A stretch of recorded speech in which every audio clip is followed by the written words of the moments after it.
여러분이 잘 아시는 것처럼 요즘 우리가 살고 있는 이 지구촌은 삼중고로 시달리고 있습니다. 3년 가까이 계속되는 코로나 팬데믹이 끝이 나지를 않고 있습니다. 거기다가 또 우크라이나 사태로 인해서 야기된 인플레이션으로 물가가 자꾸 올라가고 있습니다.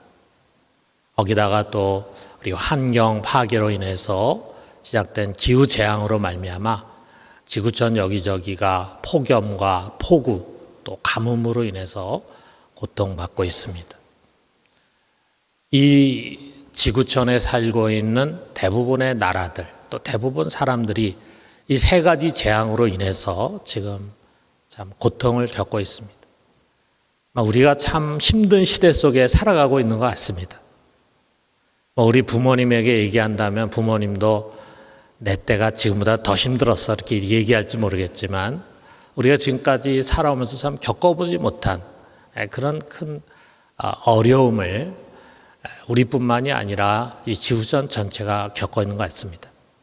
그러나 그런 것 말고도 또 우리 각 사람이 자신에게 주어진 크고 작은 어려움을 짊어지고 지금 살아가고 있습니다.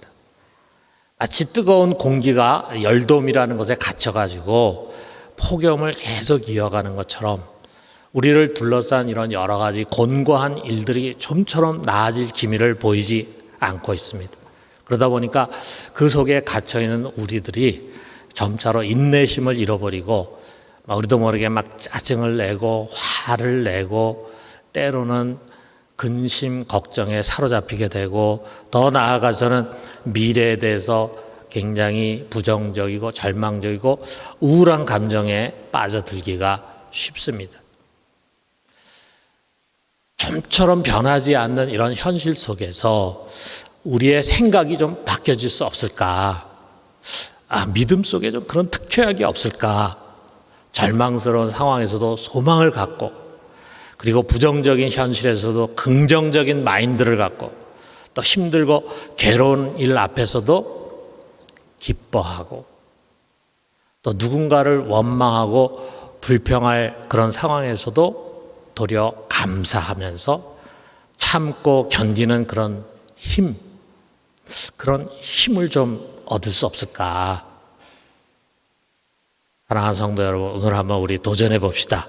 그래서 오늘 말씀 속에서 그런 특효약을 처방받고 우리 모두가 치유받는 은혜가 있기를 주님의 이름으로 축원합니다. 자, 우리가 이것을 위해서 사도 바울을 한번 좀 주목해 봐요. 그의 수고만 올려놔도 병이 나고 귀신이 떠나가는 그런 권능의 사역자 바울, 하나님으로부터 그 어느 누구보다 아주 특별한 계시들을 많이 받아가지고 복음의 체계를 세운 탁월한 바울, 또 셋째 하늘까지 오르는데 아주 신비한 체험을 많이 한 영성가 바울, 많은 사람을 전도하고 많은 교회를 세운 위대한 사도인 바울, 그런 바울이 아닙니다. 오늘 우리가 주목하는 바울은 몸에 박힌 가시로 괴로워하는 연약한 바울입니다. 7절에 보니까 여러 계시를 받은 것이 지극히 크므로 너무 자만하지 않게 하시려고 내 육체의 가시 곧 사탄의 사자를 주셨으니 이는 나를 쳐서 너무 자만하지 않게 하려 하심이라.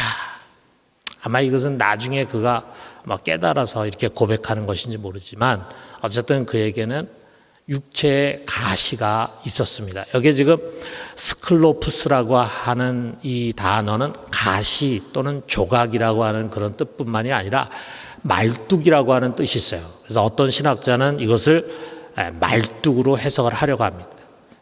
여러분, 몸에 가시가 박힌 것과 말뚝이 박힌 것은 벌써 어감이 다르지 않습니까? 말뚝까지는 아니어도 그저 참고 지낼 정도의 작은 가시를 의미하는 것은 아닙니다.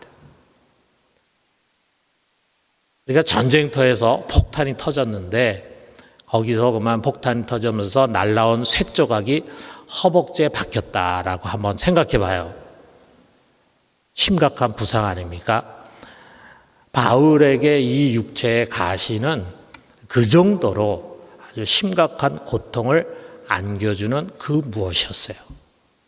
그래서 바울은 이것을 사단의 사자라고 불렀습니다. 사단이 자기를 흔들기 위해서 보낸 사단의 하수인이다, 이렇게 생각했다.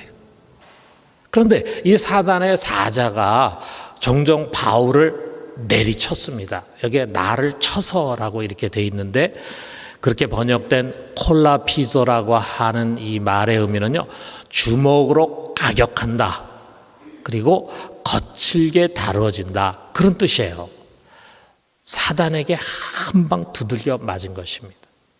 그럴 때 아마 정신이 다 나가고 막 고통스럽고, 그래서 엎어지고 그야말로 영적으로 KO 당한 상태가 되었을 것입니다. 자, 그렇다고 한다면은 바울이 갖고 있었던 그 육체의 가시라는 것이 무엇이었을까? 막 수많은 추측들을 하지만 정확한 것은 우리가 알 수가 없어요. 자, 옛날 교부 터툴리안이라고 하는 사람이 처음으로 이 바울이 말한 육체의 가시에 대해서 언급했는데, 그는 이 가시는 귀나 머리에 있는 질병이다. 바울이 아마 귀나 또는 머리에 질병을 갖고 있었을 것이다, 이렇게 해석을 했어요. 자, 그 뒤에 크리소스톰이라고 하는 교부는 질병이 아니다, 이거는 그를 괴롭히는 대적자를 두고 한 말이다. 대적자, 바울을 괴롭히는 사람. 그러면서 구체적으로 디모데후서 4장 14절에서 바울이 언급하는 구리장색 알렉산더라는 사람이 바울을 많이 괴롭혔거든요. 이 사람을 지금 가르치는 거다, 이렇게 이야기했습니다. 그리고 이후로는 그 수많은 성경을 해석하는 사람들, 또 신학자들 사이에서 이 질병과 대적자라고 하는 두 가지 해석이 다양하게 나왔어요. 그런데 대체로는 대적자보다는 질병 쪽에 무게를 두고 있습니다. 바울에게 질병이 있었다, 이거죠. 그렇다면 어떤 질병이었을까? 심한 눈병이 있었다, 안질이 있었다. 그래서 갈라디아서에서 너희가 원하면 눈이라도 나에게 빼어주었을 것이다 라는 표현이 있는 걸 보면은 바울이 아마 굉장한 안질을 갖고 있었던 것 같다, 이렇게 해석을 하는 사람도 있습니다. 또 간질이라고 해석하는 사람도 있습니다. 만약에 바울이 정말 간질이라는 질병을 갖고 있었다면은 아주 더욱 심각했을 것입니다. 그런데 좀 더 설득력이 있는 것은 말라리아다, 이렇게 해석을 합니다. 몰타 지역의 그 말라리아가 아주 지독한 것이었는데, 바울이 선교 도중에 밤빌리아라고 하는 곳에서 이 말라리아에 걸렸다는 거예요. 그것으로 인해서 그 말라리아가 치유가 되지 않고 그 몸에 남아있으면서 눈이라든지 또는 여러 장기에 큰 손상을 주었을 것이다, 이렇게 이야기하는 설입니다. 우리가 정확하게는 알 수 없지만 어쨌든 이러한 질병이 바울의 영성과 복음 사역에 아주 심각한 장애가 되었을 것입니다. 그래서 그는 이것이 좀 떠나가게 해달라고 3번을 기도했다고 말하고 있어요. 병이 아주 3번을 크게 도져가지고, 그래서 그때마다 바울이 간절히 기도했다, 이렇게 우리가 해석할 수도 있겠지만, 그거보다는 병이 시작된 이후에 바울이 3번이나 하나님께 간절히 매달렸다. 늘 이 문제를 놓고 기도했겠지만, 특별히 바울이 작정을 하고 서원을 하고 금식을 하고 그러면서 이 병만 놓고 기도에 전념했을 것이라 이거죠. 그만큼 바울에게는 굉장히 심각하고 절실했던 것 같습니다. 아마 그가 이렇게 기도했을 것 같아요. 하나님, 이 가시는 저에게 너무나 감당하기 어려운 걸림돌입니다. 이게 발작하면 저는 너무 고통스럽고 부끄럽고 한편으로 막 낙심이 되고 의욕이 사라지기도 합니다. 그러니 제발 이 가시를 뽑아 주십시오. 아마 이렇게 기도하지 않았을까 생각됩니다. 3번을 기도했다. 그래서 어떤 신학자는 겟세마네 동산의 예수님의 3번의 기도와 같이 비유하기도 합니다. 예수님이 겟세마네에서 이 잔이 내게서 지나가기를 원합니다. 이렇게 기도할 때 정말 얼마나 간절히 기도했습니까? 땀방울이 핏방울이 돼도 기도했잖아요. 마치 그런 것처럼 바울도 너무 절실한 가운데 하나님 앞에 부르짖었다 이거죠. 이렇게 3번을 기도한 가운데 마침내 하나님부터 응답이 왔습니다. 그래서 바울은 자신이 주님께 직접 들은 그 주님의 말씀을 그대로 우리에게 전해주고 있습니다. 9절 상반절에 보니까 나에게 이르기를 내 은혜가 내게 족하도다. 이는 내 능력이 약한 데서 온전하여짐이라 하신지라 그랬어요. 우리가 이 말을 좀 풀어 쓴다면 이런 의미 아니겠어요? 바울아, 내 은혜는 너에게 충분해. 내게 고통을 주는 그 가시가 그게 내 은혜야. 왠 줄 아니? 내 능력은 내가 약해질 때 완전해지기 때문이야. 그 가시로 말미암아 내가 스스로를 초라하다고 생각하는 바로 거기에서 내 능력은 완전하게 역사하는 거야. 이것입니다. 이 음성을 들은 다음에 이 수수께끼와 같이 자기에게 일어나는 일의 의미를 깨달은 다음에 바울에게는 막 큰 변화가 일어났어요. 어쩌면은 다메섹에서 그가 처음 예수님 만나면서 꼬꾸라진 그런 정도의 큰 변화이기 때문에 여기서 이처럼 간증을 하고 있는지 모릅니다. 그의 변화는 9절과 10절에 2번이나 그러므로라고 하는 접속사로 시작이 됩니다. 9절 하반절 보니까 그러므로 도리어 크게 기뻐함으로 나의 여러 약한 것들에 대하여 자랑하리니 이는 그리스도의 능력이 내게 머물게 하려 함이라. 또 10절에 보니까 그러므로 내가 그리스도를 위하여 약한 것들과 능욕과 궁핍과 박해와 곤고를 기뻐하노니 이는 내가 약한 그때 강함이라. 좀 비슷한 내용이긴 하지만 다른 표현을 가지고 그의 마음에 변화된 것을 고백하고 있어요. 어떤 변화가 일어났습니까? 전에는요, 그는 자기 몸에 박힌 이 가시, 자신을 초라하게 만드는 이 치명적인 아킬레스건, 더 나아가서 사람들로부터 겪는 능욕, 궁핍함, 박해, 괴로운 일들, 이런 거 그에게 은혜가 아니었어요. 피하고 싶은 일이었어요. 그런데 이제는 달라졌습니다. 그런 것들을 도리어 은혜로 여기고 기뻐하게 됐습니다. 옛날에 그것 때문에 막 힘들었는데, 시험 들고 낙심이 됐는데 이제는 똑같은 그것을 놓고 기뻐하게 됐다 이거예요. 왜 그렇습니까?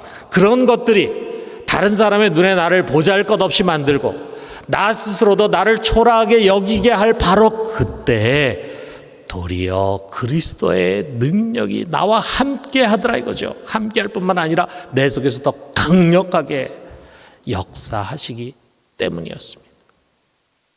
그래서 결과적으로 내가 약해진 그때 나는 도리어 강해지는 것이다. 그렇기 때문에 나를 약하게 만드는 그 모든 것이 도리어 나를 강하게 만드는 축복의 통로가 된다는 것을 깨달았습니다. 그러므로 나를 약하게 만드는 그런 것들로 인해서 기뻐하게 된 것입니다.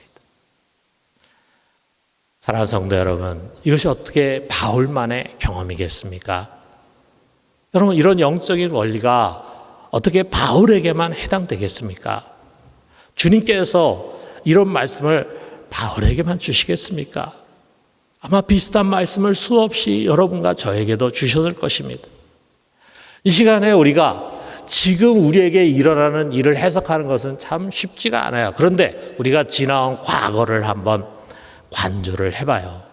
여러분, 우리가 지나온 삶을 한번 돌아볼 때 우리에게는 아주 건강하고 그리고 여유가 있고 남들의 부러움을 사고 그리고 모든 것이 다 잘 되고 안정된 그런 시기가 있었어요. 대부분 아마 정도의 차이는 있지만 있었을 것입니다. 그런가 하면은 넘어지고 실패하면서 나 자신이 참 초라하게 보인 그런 시간도 있었을 것입니다. 깊은 병으로 고통을 받고 경제적으로 궁핍하고 사람들에게서 오는 다양한 시험으로 인해서 하루하루 괴로워하던 그런 시절이 있었습니다. 여러분 어떻습니까? 어떤 때 주님께서 나를 더 가까이 하시고 더 강하게 역사하시고 내 속에서 그의 뜻을 이루어 가셨겠습니까? 어느 때가 하나님 앞에서 내가 진정 강했을 때입니까?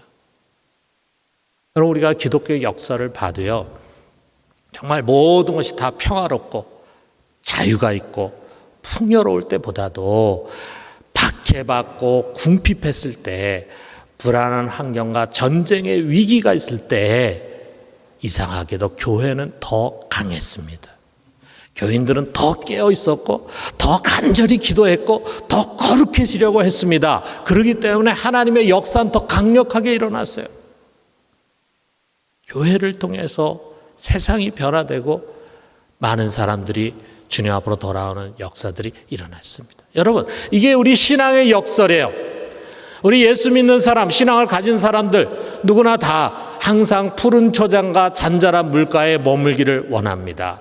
아무 문제가 없고 남들이 부러워할 만한 그런 상태를 은혜라고 생각을 합니다. 그런 은혜를 달라고 하나님께 구합니다. 그러나 여러분, 우리 주님의 은혜는 그런 곳에서보다도 사망의 음침한 골짜기에서 더 흘러넘칩니다. 아무것도 보이지 않는, 무슨 일이 일어날 것만 같은 두려움, 앞이 깜깜한 그런 상황에 들어가게 되면은요, 우리는 연약해집니다. 약해집니다. 그러면서 주님만을 찾고 그분만을 의지하게 됩니다. 그러면서 비로소 우리는 우리 가까이에서 지팡이와 막대기로 우리를 안위해 주시는 주님을 만나게 되는 것입니다. 그런 곳에서 이상하게도 우리는 많은 영적인 체험을 하게 됩니다. 여러분, 과연 무엇이 복이고 은혜입니까? 사랑하는 성도 여러분, 오늘 우리도 바울처럼 우리 생각의 전환을 가집시다. 전 세계가 삼중고로 시달리고 코로나로 고통받는 이 시대를 우리가 살아가고 있습니다. 그러나 여러분, 그것이 불행이 아닙니다. 그 답답함과 곤고함에 처한 우리에게 우리 주님의 은혜가 멈춰진 것이 아닙니다. 우리에게 부어주시는 그분의 은혜는 여전히 충분합니다. 차고 넘칩니다. 더 나아가서 내가 짊어진 고난의 짐들, 우리 가정의 아픔, 남이 알면 부끄러워서 깊이 숨겨놓은 것들, 나의 치명적인 약점들, 그것만 생각하면 받은 은혜도 쏟아져 버리게 만들고 스스로 불행하다고 여기게 만드는 그것들, 그리고 누군가를 원망하고 심지어는 하나님을 원망하고 싶게 만드는 그것들, 그 육체의 가시들, 그것은 하나님의 은혜가 부족한 것이 아닙니다. 육체의 가시를 하나님이 바울에게 허락하신 것처럼 그런 고난과 시련과 어려움을 우리에게 허락하신 주님의 음성은 이것입니다. 내 은혜가 내게 족하다. 사랑하는 성도 여러분, 이 시간 우리 모두 믿음으로 우리 주님께서 우리에게 들려주시는 이 음성을 들을 수 있기를 주님의 이름으로 축원합니다. 저는요, 고등학교 3학년을 올라가면서 목사가 되겠다고 결심을 했습니다. 그래서 제가 대학도 이제 장차 내가 신학원을 가야 되기 때문에 거기에 도움이 되는 학과를 선택해야 되겠다 해서 제가 이제 독일어를 전공하게 됐어요. 그래서 대학을 2년 동안을 다니고 2학년까지 다니고 마친 다음에 한참 더운 7월 달에 이제 입대를 했습니다. 그래가지고 전라북도 전주에 있는 예비사단에서 한 달 정도 훈련을 받았습니다. 참 더운 여름에 정말 훈련이 힘들었죠. 뭐 자유롭게 살던 그런 젊은이들이 군대 가면은 뭘 해도 힘듭니다. 힘들지 않겠어요? 그런데 그런 고된 훈련 가운데서도 저는 아주 경건한 모범생이었어요. 쉬는 시간마다 사람들은 뭐 담배 피기에 바빴는데 저는 주머니에 성경을 꺼내가지고 구석에 성경을 열심히 읽었습니다. 그리고 틈틈이 기도하면서 하나님만 의지했어요. 뭐 의지할 게 하나님밖에 없죠. 그래서 내음반에서 취침하기 전에 모든 우리 훈련생들이 제가 기도하는 걸 좀 듣고 싶다고 기도해 달라 그래가지고 제가 매일 대표 기도하고 그리고 잠자리에 들었어요. 이 모든 것을 통해서 볼 때 저는 하나님께서 이제 앞으로 나의 군 생활을 참 탄탄대로 좋은 길로 열어주실 것이다, 이런 믿음을 가졌습니다. 그리고 이제 훈련을 다 마치고 우리가 이제 자대로 가기 위해서 다 전주역에 자기 더블백을 메고 대기하고 있는데, 어디서 들리는 이야기가 우리 중에서 반은 경기도 부천으로 가고 반은 강원도로 간다, 그런 얘기가 들렸어요. 당연히 저는 서울 집에서 가까운 부천으로 꼭 가게 해주십시오, 하나님께 정말 간절히 기도했습니다. 그런데 하나님께서는 저를 강원도로 가는 기차에 태우셨어요. 그리고 그 기차를 타고 춘천에 도착했습니다. 거기에 보충대에서 며칠 동안 이제 머물렀어요. 그리고 이제 여기서 강원도에 군대가 얼마나 많습니까? 거기에는 수많은 부대 중에 이제 하나로 배치를 받는 것이고, 특별한 일이 없는 한 거기서 제대를 하게 되는 것이죠. 근데 저는 아무 지식이 없었는데 어느 날 화장실에서 거기에 몇몇 아이들이 모여가지고 서로 이야기하는 걸 듣게 됐어요. 뭐라고 얘기하냐면, 야, 강원도지만 그래도 춘천이나 원주가 최고야. 그리로 가는 놈들은 정말 행운아들이야. 전방에 가면 진짜 개고생이다. 특히 전방 중에서도 인제 원통은 절대로 가면 안 돼. 거기 가면 반은 죽거나 반은 불구자가 된다 그러더라. 나중에 보니까 이 소문은 좀 많이 과장된 뉴스였지만, 근데 저는 모르니까 그 당시에 그걸 그대로 믿었어요. 그 얘기를 듣고는 제가 두려움 속에서 또 하나님께 간절히 기도했습니다. 하나님, 제발 춘천이나 원주로 좀 보내주십시오. 전방은 싫습니다. 근데 혹시 전방에 간다 할지라도 최소한 원통만은 가지 않게 해주십시오. 제가 그렇게 기도했습니다. 그런데 그런 저를 하나님 꼭 집어서 원통으로 보내셨습니다. 사단 본부가 있는 원통도 아니고, 거기서 한참 북쪽으로 더 올라가서 민통선을 지나가지고 휴전 철책선에 저를 꽂아주셨어요. 춘천에 보충돼서 나와가지고 그 같은 부대로 이제 가게 됐는데, 그 친구들이 이제 배를 타고 먼저 갑니다. 근데 그날 비가 엄청 많이 왔어요. 저희들이 배를 타고 이제 소양강 호수를 건넌 다음에 내려서 다시 트럭으로 갈아타가지고 한없이 갔습니다. 가면서 비에 젖은 모자 위에서 내리는 빗물이 저의 눈물과 함께 뒤섞였어요. 제 가슴에서 나오는 한마디는 이것이었습니다. 야속하신 하나님, 어떻게 이럴 수가 있을까? 내게 어떻게 이렇게 야속하실 수가 있을까? 은혜 하나님이라는 생각이 들질 않았어요.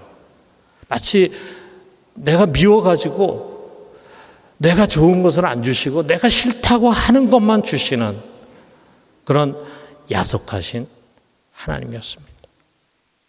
그런데 제가 그때는 군대 생활하고 그럴 때는 잘 몰랐지만, 제가 훗날에 정말 깨달았습니다.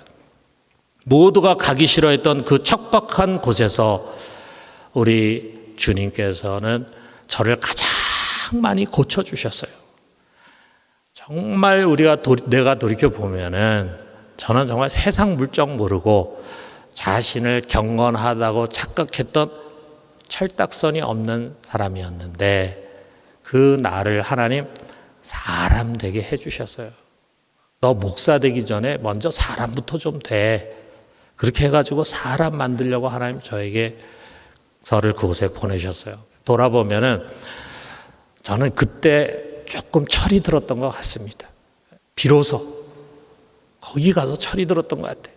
제가 훗날 신학대학원에 가가지고 신학 교육을 받을 때보다도 목사의 소양에 정말 필요한 과목들을 저는 거기 원통에서 잘 받은 것 같습니다.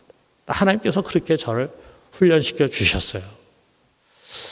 아마도 눈물을 흘리면서 야속한 하나님이라고 말하는 저에게 주님은 말씀하셨을 것입니다. 근데 저는 그때 듣지 못했죠. 근데 아마 이렇게 말씀하셨을 것 같아요. 아니야, 현범아. 이게 내게 은혜야. 나는 지금까지 너에게 충분히 은혜를 베풀었고 앞으로도 그럴 거야. 그러므로 여기서 나는 너를 낮추고 또 낮출 거야.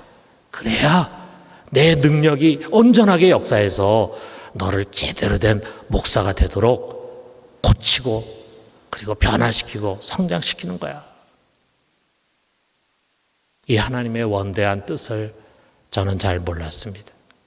사랑하는 성도 여러분, 우리는 정말 어려운 시기를 살고 있습니다. 또 우리 각자 나름대로 정말 육체의 가시와 같은 아픔과 시련을 우리 모두가 다 갖고 있어요. 그러나 그 모든 어려움 속에 우리 하나님의 은혜는 변함없이 풍족하게 내게 부어지고 있음을 잊어서는 안 됩니다. 내 은혜가 내게 족하다. 이 말씀을 우리는 잊어서는 안 됩니다.